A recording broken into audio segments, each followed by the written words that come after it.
ಕೇಂದ್ರ ಸರ್ಕಾರದ ನೀತಿಗಳ ವಿರುದ್ಧ ಸಚಿವ ಸಂತೋಷ್ ಲಾಡ್ ಗಂಭೀರ ಆರೋಪ. ಹೌದು ವೀಕ್ಷಕರೇ, ಬಾಗಲಕೋಟೆಯ ಕಾಂಗ್ರೆಸ್ ಕಚೇರಿಯಲ್ಲಿ ನಡೆದ ಸುದ್ದಿಗೋಷ್ಠಿಯಲ್ಲಿ ಮಾತನಾಡಿದ ಅವರು, ಇಂಧನ ಸಂಗ್ರಹಣೆಯಿಂದ ಹಿಡಿದು ಬೀಪ್ ಎಕ್ಸ್ಪೋರ್ಟ್ವರೆಗೆ ಹಲವು ವಿಷಯಗಳಲ್ಲಿ ಕೇಂದ್ರ ಸರ್ಕಾರದ ನಿಲುವುಗಳನ್ನು ಪ್ರಶ್ನಿಸಿದರು. ದೇಶದಲ್ಲಿ ತೈಲ ಸಂಗ್ರಹಣಾ ಸಾಮರ್ಥ್ಯವನ್ನು ವೃದ್ಧಿಪಡಿಸುವ ಕೆಲಸವನ್ನು ಹಿಂದಿನ ಪ್ರಧಾನಿ ಮನಮೋಹನ್ ಸಿಂಗ್ ಅವರು ಕಾಲದಲ್ಲಿ ಮಾಡಲಾಗಿದೆ ಎಂದು ಹೇಳಿದರು. ವಿಶಾಖಪಟ್ಟಣಂ, ಮಂಗಳೂರು, ಪಡೂರ್ ಪ್ರದೇಶಗಳಲ್ಲಿ ನಿರ್ಮಿಸಿದ ಸಂಗ್ರಹಣಾ ವ್ಯವಸ್ಥೆ ಇಂದಿಗೂ ಜನರಿಗೆ ಅನುಕೂಲವಾಗುತ್ತಿದೆ ಎಂದರು. ಬಿಜೆಪಿ ಗೋಮಾತೆ ವಿಚಾರವನ್ನು ಚುನಾವಣಾ ಸಂದರ್ಭದಲ್ಲಿ ಮಾತ್ರ ಪ್ರಸ್ತಾಪಿಸುತ್ತದೆ ಎಂದು ಆರೋಪಿಸಿದ ಲಾಡ್, ಭಾರತವು ವಿಶ್ವದಲ್ಲೇ ಬೀಪ್ ಎಕ್ಸ್ಪೋರ್ಟ್ನಲ್ಲಿ 2ನೇ ಸ್ಥಾನ ಹೊಂದಿರುವುದನ್ನು ಪ್ರಶ್ನಿಸಿದರು. ಗೋರಕ್ಷಣೆಯ ಮಾತನಾಡುವವರು ಈ ವಿಷಯಕ್ಕೆ ಉತ್ತರ ನೀಡಬೇಕು ಎಂದು ಹೇಳಿದರು. ಮುಂದುವರೆದು ಕೇಂದ್ರ ಸರ್ಕಾರದ ಮೇಲೆ ಆರ್ಥಿಕ ಅಸಮಾನತೆ ಹೆಚ್ಚಿಸುವ ಆರೋಪ ಮಾಡಿದರು. ದೊಡ್ಡ ಉದ್ಯಮಿಗಳಿಗೆ ಮಾತ್ರ ಲಾಭವಾಗುವಂತೆ ನೀತಿಗಳನ್ನು ರೂಪಿಸಲಾಗುತ್ತಿದೆ ಎಂದು ಟೀಕಿಸಿದರು. ವಿಶೇಷವಾಗಿ ಗೌತಮ್ ಅದಾನಿ ಮತ್ತು ಮುಕೇಶ್ ಅಂಬಾನಿ ಅವರಿಗೆ ಸರ್ಕಾರ ಅನುಕೂಲ ಮಾಡಿಕೊಡುತ್ತಿದೆ ಎಂದು ದೂರಿದರು. ಪ್ರಧಾನಮಂತ್ರಿ ನರೇಂದ್ರ ಮೋದಿ ಅವರ ಆಡಳಿತದಲ್ಲಿ ಸಾರ್ವಜನಿಕ ವಲಯಗಳಲ್ಲಿ ಸಂಸ್ಥೆಗಳ ಸ್ಥಾಪನೆ ಕಡಿಮೆಯಾಗಿದೆ ಎಂದು ಹೇಳಿದರು. ಹಿಂದಿನ ಸರ್ಕಾರವು ಹಲವು PSU ಸಂಸ್ಥೆಗಳನ್ನು ಸ್ಥಾಪಿಸಿದ್ದರೆ ಪ್ರಸ್ತುತ ಸರ್ಕಾರ ಅದರಲ್ಲಿ ಹಿಂದೆ ಬಿದ್ದಿದೆ ಎಂದು ಅಭಿಪ್ರಾಯಪಟ್ಟರು. ಮೇಕ್ ಇನ್ ಇಂಡಿಯಾ ಯೋಜನೆ ನಿರೀಕ್ಷಿತ ಮಟ್ಟದಲ್ಲಿ ಫಲಿತಾಂಶ ನೀಡಲಿಲ್ಲ. ಚೀನಾದೊಂದಿಗೆ ವ್ಯಾಪಾರ ಅಂತರ ಹೆಚ್ಚಾಗಿದೆ. ದೇಶೀಯ ಉತ್ಪಾದನೆ ಹೆಚ್ಚಿಸುವಲ್ಲಿ ಸರ್ಕಾರ ವಿಫಲವಾಗಿದೆ ಎಂದು ಆರೋಪಿಸಿದರು. ಇದೇ ವೇಳೆ ಸಾಮಾಜಿಕ ಜಾಲತಾಣಗಳಲ್ಲಿ ಅಭಿವ್ಯಕ್ತಿ ಸ್ವಾತಂತ್ರ್ಯ ಕಡಿಮೆಯಾಗುತ್ತಿದೆ ಎಂದು ಅವರು ಹೇಳಿದರು. ಸರ್ಕಾರದ ವಿರುದ್ಧ ಮಾತನಾಡಿದರೆ ವಿಷಯಗಳನ್ನು ತೆಗೆದುಹಾಕಲಾಗುತ್ತದೆ ಎಂದು ಆತಂಕ ವ್ಯಕ್ತಪಡಿಸಿದರು. ದೇಶದ ಅಭಿವೃದ್ಧಿ, ಆರ್ಥಿಕ ಸಮತೋಲನ ಹಾಗೂ ಜನರ ಜೀವನ ಮಟ್ಟವನ್ನು ಸುಧಾರಿಸುವ ವಿಷಯದಲ್ಲಿ ಗಂಭೀರ ಚರ್ಚೆ ಅಗತ್ಯವಿದೆ ಎಂದು ಸಂತೋಷ್ ಲಾಡ್ ಅಭಿಪ್ರಾಯಪಟ್ಟರು. ಕೆಲಸ ಮಾಡಿದ್ರೆ ಅವಕ್ಕೆ ಬಂದು ಕೆಲಸ ಮಾಡ್ಬೇಕಂತ ಕಡೆ ಪ್ರಧಾನಮಂತ್ರಿ ಅವ್ರ ಯಾಕೆ ಬರ್ಬೇಕಂತ ಇಲ್ಲಿ ನಾವು ಕ್ಯಾನ್ವಸ್ ಮಾಡ್ತಾ ಇದೀವಿ. ಯಾಕಂತಂದ್ರೆ ನಮಗೆ ಇವತ್ತು ಚುನಾವಣೆ ನಡೀತಾ ಇದೆ. ನೀವು ತಪ್ಪು ತಿಳ್ಕೊಬೇಡಿ, ಚುನಾವಣೆ ನಡೀತಾ ಇದೆ. ಟಿವಿಯಲ್ಲಿ ಯಾರು ನೋಡ್ಬೇಕು ಬೆಳಗಿನ ಸುದ್ದಿ?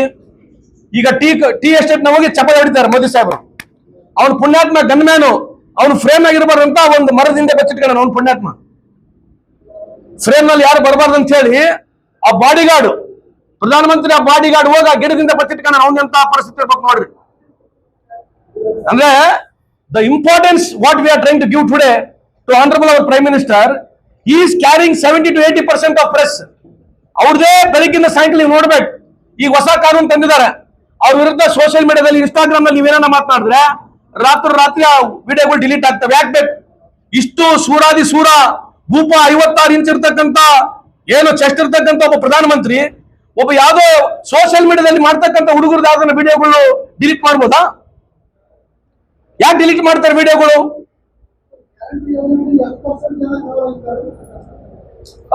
ಆಲ್ಮೋಸ್ಟ್ 80% ಜನ ಕವರ್ ಆಗಿದ್ದಾರೆ. ನಮಗೆ 98% ನಮಗೆ ಯಾವುದು ನಮ್ಮ ಕರೆಂಟ್ ಯಾವುದು ನಮ್ಮ ಗೃಹ ಜೊತೆದಲ್ಲಿದ್ದಾರೆ. ಸುಮಾರು 80 ಇಂದ 85% ಗೃಹಲಕ್ಷ್ಮಿದಲ್ಲಿದ್ದಾರೆ.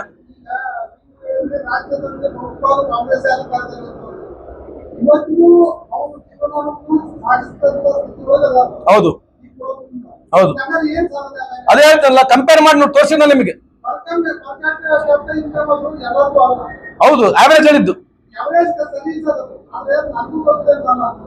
ನಾನು ಹೇಳೋದು. ನಿಮಗೆ ಜಿಲ್ಲಾವಾರು ಕೊಡ್ತೀನಿ, ಮಾತಾಡಕ್ ಬಿಡ್ರಿ. ನಾನು ಕೊಡ್ತೀನಿ, ಹೇಳ್ದಕ್ಕೆ ಕೇಳ್ರಿ. ಪರ್ ಕ್ಯಾಪಿಟಲ್ ಇನ್ಕಮ್ ಅಂತಕ್ಕಂಥದ್ದು ಸರ್ವೇ ಸಾಮಾನ್ಯ ಸ್ಟಡಿ. ಇದು ಆದಾಯ ಅಂತಕ್ಕಂಥದ್ದು ಇದು ಯಾವುದು ಒಂದು ಮನೆಯದು ಒಂದು ಜಿಲ್ಲೆದಲ್ಲ. ಆವರೇಜ್ ಅಂದ್ರೆ ಬೆಂಗಳೂರು ಬಂದ್ರೆ ಸುಮಾರು ಪರ್ ಕ್ಯಾಪಿಟಲ್ ಇನ್ಕಮ್ 7 ಲಕ್ಷ ಇದೆ. ದಕ್ಷಿಣ ಕನ್ನಡಕ್ಕೆ ಹೋದ್ರೆ 5 ಲಕ್ಷ ಇದೆ. ನಿಮ್ ಬಾಗಲಕೋಟೆ 2,60,000 ಇದೆ. ಬಿಜಾಪುರ ಹೋದ್ರೆ 1,60,000 ಇದೆ. ಲೋಯೆಸ್ಟ್ ಇರ್ತಕ್ಕಂಥದ್ದು ಗುಲ್ಬರ್ಗ 1,45,000 ಇದೆ. ಇದನ್ನೆಲ್ಲ ಆವರೇಜ್ ಸೇರಿದ್ರೆ ಪರ್ ಕ್ಯಾಪಿಟಲ್ ಇನ್ಕಮ್ 2 ಲಕ್ಷ ಇದೆ ಕರ್ನಾಟಕ. ಇದೆಲ್ಲ ಕೊಟ್ಟಿದ್ದಕ್ಕೆ ಅಲ್ಲಿ ಬಂದಿರೋದು. ಇದೆಲ್ಲ ಕೊಟ್ಟಿದ್ದಕ್ಕೆ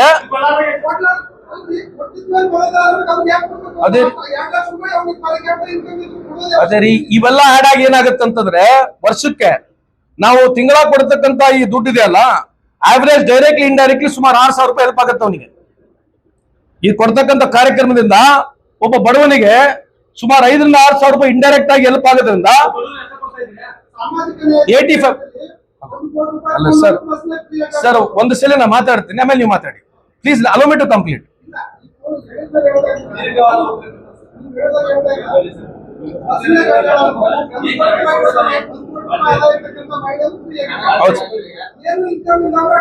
ಅದೇ ಅದೇ ಸರ್, ಈಗ ಕೆಲವು ಟೈಮು ಕಾನ್ಶಿಯಸ್ ಇರ್ಬೇಕಂತಾರೆ ಸೊಸೈಟಿನಲ್ಲಿ, ನಾವು ಕಾನ್ಶಿಯಸ್ ಇರ್ಬೇಕು. ಕೆಲವು ಹೆಣ್ಮಕ್ಳು ಹಂಗೆ ಯೂಸ್ ಮಾಡ್ತಿದ್ರೆ ಅದಕ್ಕೆ ನಾನೇನು ಮಾತಾಡಕ್ ಬರಲ್ಲ. ಅಲ್ರಿ ಅಲ್ರಿ ಆಯ್ತ್ರಿ, ಆಯ್ತ್ರಿ ಅಲ್ರಿ, ನನ್ನ ಪ್ರಕಾರ ಕೋಟಿ ದುಡಿತಕ್ಕಂಥ ಹೆಣ್ಮಕ್ಳು ಯಾರು ಜನರಲ್ ಆಗಿ ಇರ್ಬೋದು, ನೀವ್ ಹೇಳಿದ ರಜೆ ಇರ್ಬೋದು, ಕೋಟಿಗಟ್ಟಲೆ ದುಡಿತಕ್ಕಂಥ ಹೆಣ್ಮಕ್ಳು ಬಸ್ಸಲ್ಲಿ ಪ್ರಯಾಣ ಮಾಡ್ತಕ್ಕಂಥ ಕಮ್ಮಿ ಅಂತ ನನ್ನ ಅಭಿಪ್ರಾಯ. ನೀವ್ ಹೇಳಿದ ಸರಿ ಇರ್ಬೋದು. ಹವರ್ ಇವತ್ತು ಅವರು ಆ ರೀತಿ ತಿರುಗಾಡ್ತಾ ಇದ್ರೆ ಅದಕ್ಕೆ ನಾನು ಇಲ್ಲಿ ಉತ್ತರ ಕೊಡಕ್ ಬರೋದಿಲ್ಲ. ನಾನು ಸಾರ್ವಜನಿಕರು ನಾವು ಮಾಡಿರ್ತಕ್ಕಂಥ ಕಾರ್ಯಕ್ರಮ ಬಗ್ಗೆ ಮಾತಾಡ್ತೀವಿ. ಉಚಿತ ಬಸ್ ಬಾಗಲಕೋಟೆ ಜಿಲ್ಲೆಯಲ್ಲಿ ನಿಮ್ಮ ಉಚಿತ ಬಸ್ಸಲ್ಲಿ 3,11,00,000 ಜನ ಪ್ರಯಾಣ ಮಾಡಿದ್ದಾರೆ ಅಂತ ಹೇಳ್ತಾರೆ. ರೀತಿ ವಿದ್ಯಾರ್ಥಿಗಳಿಗೆ ಎಷ್ಟು ಸಮಸ್ಯೆ ಇದೆ. ನೀವು ಗ್ಯಾರಂಟಿ ತರಗತಿ ಮುಂಚೆ ಬಸ್ಗಳ ಸಂಖ್ಯೆ ಹೆಚ್ಚಿತ್ತು ಬಾಗಲಕೋಟೆ ಜಿಲ್ಲೆ. ಈಗ ಎಷ್ಟು ಬಸ್ ಅದಾವ? ಹೌದು. ಎಷ್ಟು ಜನ ನಡೆಯಕತ್ತ? ಈ ವ್ಯತ್ಯಾಸವನ್ನ ಸರಿದೂಗಿಸಬೇಕು. ವಿದ್ಯಾರ್ಥಿಗಳಾಗ್ತಕ್ಕಂಥ ಅನುಕೂಲ ತಪ್ಪಿಸಬೇಕ, ಪುರುಷರಿಗೆ ಆಗ್ತಕ್ಕಂಥ ಬಸ್ ಬಂದ್ರೆ ತಿಳಿಸ್ಬೇಕು. ಎಷ್ಟು ಬಸ್ ಹೆಚ್ಚು ಮಾಡಿದ್ದೀರಿ? ಹೌದು, ವೆರಿ ಟ್ರೂ.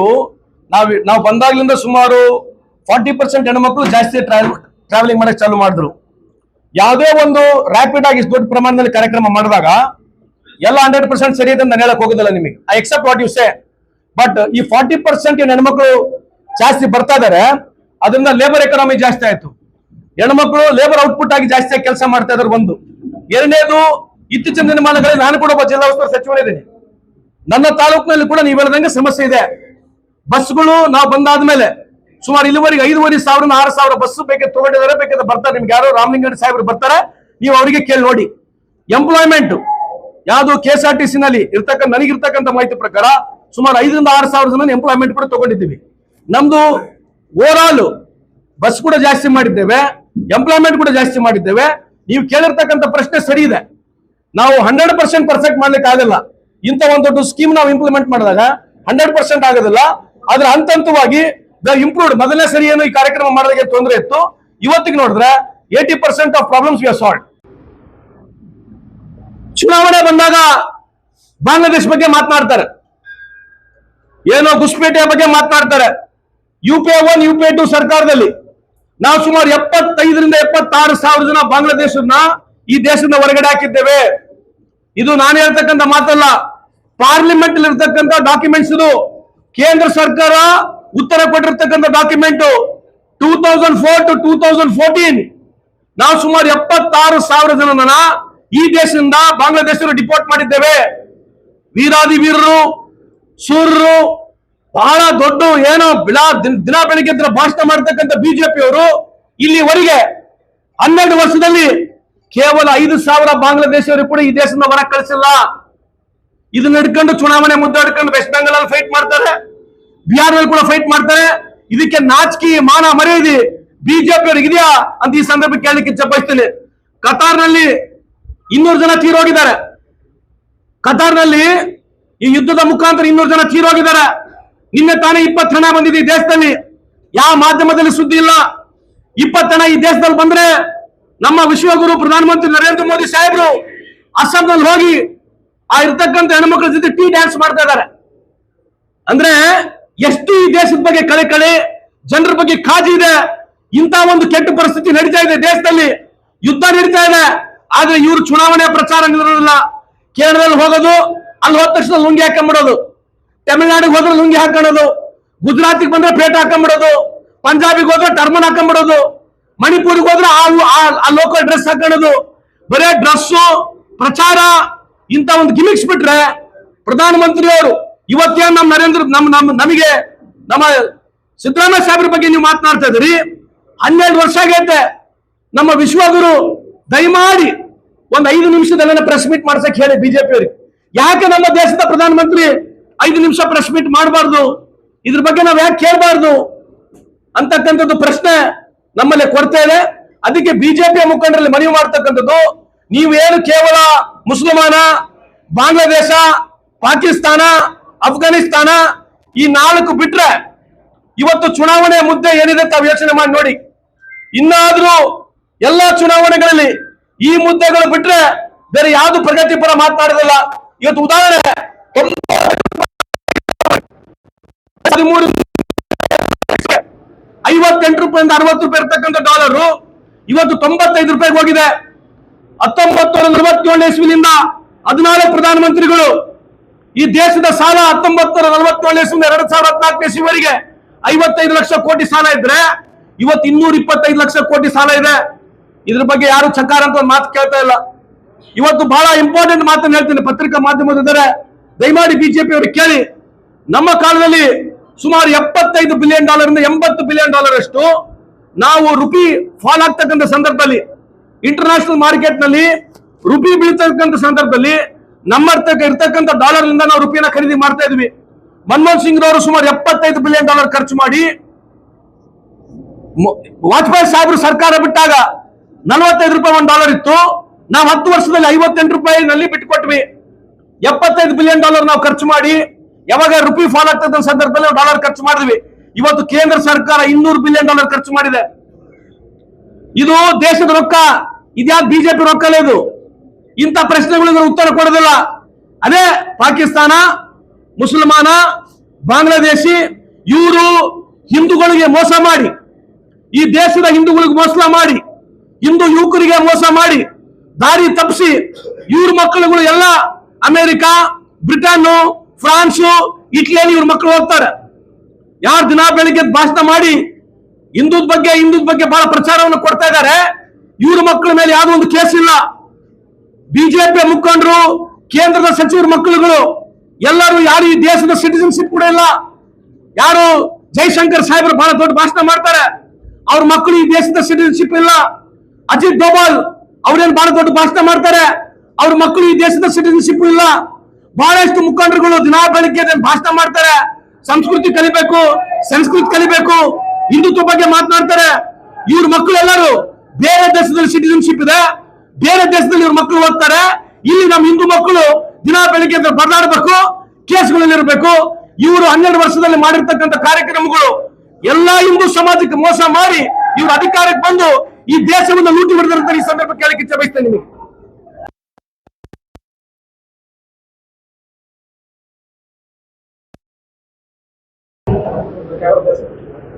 ಬೇರೆ 12 ವರ್ಷದಲ್ಲಿ ಪ್ರಧಾನಮಂತ್ರಿ ಅವ್ರು ಬಿಟ್ಟರೆ ಬೇರೆ ಯಾರನ್ನ ಪ್ರಚಾರದಲ್ಲಿ ಇದ್ದಾರ? ಮುಂದೆ ಗ್ರಾಮ ಪಂಚಾಯತಿ ಕೂಡ ಬರ್ತಕ್ಕಂಥ ಸಾಧ್ಯತೆ ಇದೆ. ಮುಂದೆ ಗ್ರಾಮ ಪಂಚಾಯತಿಗೆ, ತಾಲೂಕ್ ಪಂಚಾಯತಿಗೆ, ಜಿಲ್ಲಾ ಪಂಚಾಯತಿಗೆ, ಮುನ್ಸಿಪಾಲಿಟಿಗೆ, ಕೋಪರೇಟಿವ್ ಸೊಸೈಟಿ ಬ್ಯಾಂಕಿಗೆ, PLD ಎಲೆಕ್ಷನ್ ಕೂಡ ಮೋದಿ ಸಾಹೇಬರು ಬಂದು ಚುನಾವಣೆ ಮಾಡಬೇಕು ಅಂತ ಹೇಳಿ ನಾನು ಈ ವೇದಿಕೆ ಮುಖಾಂತರ ಅವರಿಗೆ ಮನವಿ ಮಾಡ್ಕೊಳ್ತೀನಿ. ಇನ್ನು ದೇಶದಾಗ ಏನು ಉಳಿದಿದೆ? ದಿನ ಬೆಳಿಗ್ಗೆ ಎದ್ರೆ ಒಬ್ಬ ವ್ಯಕ್ತಿ ದೇವರಾಗಿ ಹೋಗ್ಬಿಟ್ಟ ನಮ್ಮ ಈ ದೇಶದಲ್ಲಿ. ಪ್ರಧಾನಮಂತ್ರಿ ನರೇಂದ್ರ ಮೋದಿ ಸಾಹೇಬರು ಈ ದೇಶದ ದೇವರು. ನೀವು ಯಾರು ಅವ್ರಿಗೆ ಪ್ರಶ್ನೆ ಕೇಳಂಗಿಲ್ಲ, ಅವ್ರ ವಿರುದ್ಧ ನೀವು ಯಾರು ಮಾತಾಡಂಗಿಲ್ಲ, ಬೇರೆ ದೇಶಕ್ಕೆ ಹೋಲಿಕೆ ಮಾಡಿ ನೋಡಂಗಿಲ್ಲ. ಪಾರ್ಲಿಮೆಂಟ್ ಅಲ್ಲಿ ಇವತ್ತು ನಾವು ಪಾಕಿಸ್ತಾನಿಗೆ ಹೋಲಿಕೆ ಮಾಡಿ ಮಾತಾಡ್ತೀವಿ, ಪಾಕಿಸ್ತಾನಲ್ಲಿ ಇವತ್ತು ಹೋಲಿಕೆ ಮಾಡಿ ಮಾತನಾಡ್ತೀವಿ. ಮೇಕ್ ಇನ್ ಇಂಡಿಯಾ ಬಗ್ಗೆ ಮಾತನಾಡಿದ್ರು, ಯಾಕೆ ಮಾತನಾಡ್ತಿಲ್ಲ ಮೇಕ್ ಇನ್ ಇಂಡಿಯಾ ಬಗ್ಗೆ? ಇವತ್ತು ಚೈನಾಗೆ ನಮಗೆ ಡೆಫಿಸಿಟ್ ಇರ್ತಕ್ಕಂಥದ್ದು $120 ಬಿಲಿಯನ್ ಡೆಫಿಸಿಟ್ ಇದೆ. ಅಂದ್ರೆ ನಾವು ವಹಿವಾಟು ಏನು ಮಾಡ್ತಾ ಇದೀವಿ ಚೈನಾ ಜೊತೆಗೆ, ಚೈನಾದಿಂದ ನಾವು ಸುಮಾರು $120 ಬಿಲಿಯನ್ ಅಷ್ಟು ಇಂಪೋರ್ಟ್ ವಹಿವಾಟು ಮಾಡ್ತಾ ಇದೀವಿ. ನಮ್ಮ ದೇಶದಿಂದ ಕೇವಲ $15 ಬಿಲಿಯನ್ ಮಾತ್ರ ವಹಿವಾಟು ಇದೆ. $120 ಬಿಲಿಯನ್ ವಹಿವಾಟು ಇವತ್ತು ಡೆಫಿಸಿಟ್ ನಲ್ಲಿದೆ. ಮೇಕ್ ಇನ್ ಇಂಡಿಯಾ ಅಂತ ಹೇಳಿ ಬಹಳ ದೊಡ್ಡ ಜೋರು ಪ್ರಚಾರ ಇತ್ತು. ಒಂದು ಸೂಜಿನೂ ಮಾಡಿಲ್ಲ. सौगंध इस मिट्टी की, इस देश को बिकने नहीं दूंगा. सौगंध इस मिट्टी की, इस देश बिकने नहीं दूंगा ಅಂತ ಹೇಳಿದ್ರು ಮೋದಿ ಸಾಹೇಬರು. ಇವತ್ತು ಇಡೀ ದೇಶವನ್ನ ಅದಾನಿಗೆ, ಅಂಬಾನಿಗೆ ಮಾರಿಬಿಟ್ಟಿದ್ದಾರೆ. ಅದಾನಿ ಅವರ ಆದಾಯ ಸುಮಾರು ಇವತ್ತು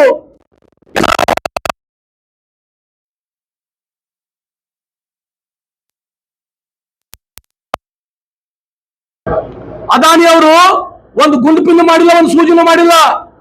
ಇವತ್ತು ಅವರ ಆದಾಯ 15 ಲಕ್ಷ ಕೋಟಿ ವಹಿವಾಟು ಆಗಿರ್ತಕ್ಕಂಥದ್ದು ಕಾರಣ ಏನಂತಂದ್ರೆ ಇಡೀ ಎಲ್ಲದು ಪೋರ್ಟ್ಗಳು ಅವ್ರದೇ, ಏರ್ಪೋರ್ಟ್ ಅವ್ರದೇ, ರೈಲ್ವೆ ಅವ್ರದೇ, ಇನ್ಫ್ರಾಸ್ಟ್ರಕ್ಚರ್ ಅವ್ರದೇ, ಕೋಲ್ ಮೈನಿಂಗು ಅವ್ರದೇ. ಈಗ ಮೊನ್ನೆ ಹೊಸದಾಗಿ ಒಂದು ಕಾನೂನನ್ನು ಮಾಡಿದ್ದಾರೆ. ಬೇರೆ ದೇಶದಲ್ಲಿ nuclear reactor, nuclear power plant ನಮ್ಮ ದೇಶ ಮಾಡ್ತಾ ಇತ್ತು. ಈಗ ಕಾನೂನನ್ನು ತಂದು ಬದಲಾವಣೆ ಮಾಡಿ ಪ್ರೈವೇಟ್ ಸೆಕ್ಟರ್ ಕೊಡ್ತಾ ಇದ್ದಾರೆ.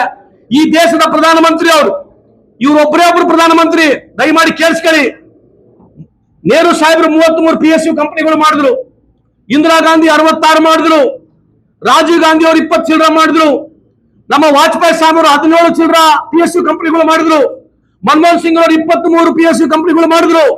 ಆದ್ರೆ ಇವರೊಬ್ಬರೇ ವಿಶ್ವಗುರು, ಒಂದು PSU ಕಂಪನಿ ಮಾಡಿಲ್ಲ, 23 PSU ಕಂಪನಿಗಳು ಮಾಡಿದ್ದಾರೆ. 23 PSU ಕಂಪನಿಗಳು ಮಾಡಿರ್ತಕ್ಕಂಥ ವಿಶೇಷತೆ ಯಾವುದೊಬ್ಬ ಪ್ರಧಾನಮಂತ್ರಿಗಿದ್ರೆ ಅದು ನರೇಂದ್ರ ಮೋದಿ ಸಾಹೇಬರಿಗಿದೆ. ಇದು ದೇಶದ ಪ್ರಶ್ನೆಗಳು, ಇವ್ನು ಯಾರು ಕೇಳಂಗಿಲ್ಲ, ಇವ್ ಯಾರು ಪ್ರಚಾರಕ್ಕೆ ಬರದೇ ಇಲ್ಲ. ಕೇಳಿದ್ರು ಯಾರು ಆರ್ಕೆ ಉತ್ತರ ಕೊಟ್ಟು ಹೋಗ್ತಾರೆ. ಏನ್ ಮಾಡ್ಬೇಕೀಗ? ಇವ್ರು ಕೇಳಿದಾರು ಪ್ರಶ್ನೆಗಳು, ಕೇಳಿದಾರು ಯಾರು ಮಾಧ್ಯಮದವರು ಸಿಗೋದಿಲ್ಲ. ಅವ್ರೊಂದು ಪ್ರೆಸ್ ಮೀಟ್ ಮಾಡೋದಿಲ್ಲ. ಈ 12 ವರ್ಷದಲ್ಲಿ ಯಾವ ಸಚಿವರು ಅವ್ರವ್ರ ಇಲಾಖೆ ಪ್ರೆಸ್ ಮೀಟ್ ಮಾಡಿದಾರೆ ಕೇಳಿ ನೋಡಿ. ಯಾವ ಸಚಿವರುಗಳು, ಕೇಂದ್ರದಲ್ಲಿರ್ತಕ್ಕಂಥ ಸಚಿವರುಗಳು ಅವ್ರವ್ರ ಇಲಾಖೆ ಪ್ರೆಸ್ ಮೀಟ್ ಮಾಡಿದಾರೆ ಕೇಳಿ ನೋಡಿ. ಹಂಗಾಗಿ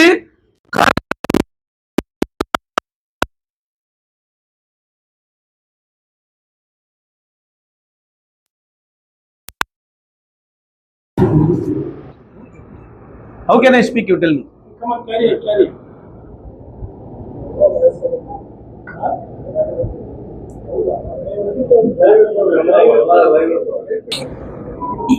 ಈ 5 ಗ್ಯಾರಂಟಿಗಳು ಯಾಕೆ ಅನುಕೂಲ ಆಗ್ತವೆ ಅಂತ ಹೇಳಿಕ್ಕೆ ಇಚ್ಛೆ ಬಯಸ್ತೇನೆ ನಿಮಗೆ.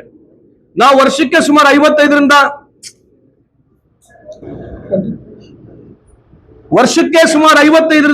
60 ಸಾವಿರ ಕೋಟಿ ನಾವೇನು ಖರ್ಚು ಮಾಡ್ತಾ ಇದೀವಿ. ಇದು ಡಿಸ್ಪೋಸಬಲ್ ಇನ್ಕಮ್, ದಯಮಾಡಿ ಬರ್ಕೊಳ್ಳಿ. ಇದು ಒಂದು ಡೆವಲಪ್ಮೆಂಟ್ ಇದೆ, ಹ್ಯೂಮನ್ ಇಂಡೆಕ್ಸ್ ಡೆವಲಪ್ಮೆಂಟ್. ಇದು ಏನು ಅಗ್ಲಾಗ್ಲ ಬಿಜೆಪಿ ಅವರು ಬಂದು ಹೇಳ್ತಾ ಇದಾರೆ, ಗ್ಯಾರಂಟಿಗೆ ದುಡ್ಡು ಕೊಟ್ಬಿಟ್ಟಿದ್ದಾರೆ, ಗ್ಯಾರಂಟಿಗೆ ದುಡ್ಡು ಕೊಟ್ಟಿದ್ದಾರೆ ಅಂದ್ರೆ ಈ ಗ್ಯಾರಂಟಿ ದುಡ್ಡು ಕೊಡ್ತಕ್ಕಂಥದ್ದು ಕೂಡ ಒಂದು ರೀತಿಯ ಡೆವಲಪ್ಮೆಂಟ್ ಇದು. This is one of the most important development aspect of human being life. ಬದುಕಬೇಕಾಗಿದ್ರೆ ಅವರಿಗೆ ಕನಿಷ್ಠ ದುಡ್ಡು ಬೇಕಾಗ್ತದೆ ಜೀವನಕ್ಕೆ. ನಾವು ಕೊಡ್ತಕ್ಕಂಥದ್ದು ಏನು 60 ಸಾವಿರ ಕೋಟಿ, 55ರಿಂದ 60 ಸಾವಿರ ಕೋಟಿ ವರ್ಷಕ್ಕಿದೆ. 5 ವರ್ಷಕ್ಕೆ 3 ಲಕ್ಷ ಕೋಟಿ ಕೊಡ್ತಕ್ಕಂಥದ್ದು ಕಾರ್ಯಕ್ರಮದಿಂದ ಇವತ್ತು GST, GDP, per capital income number 1 ಇರಬೇಕಾಗಿದ್ರೆ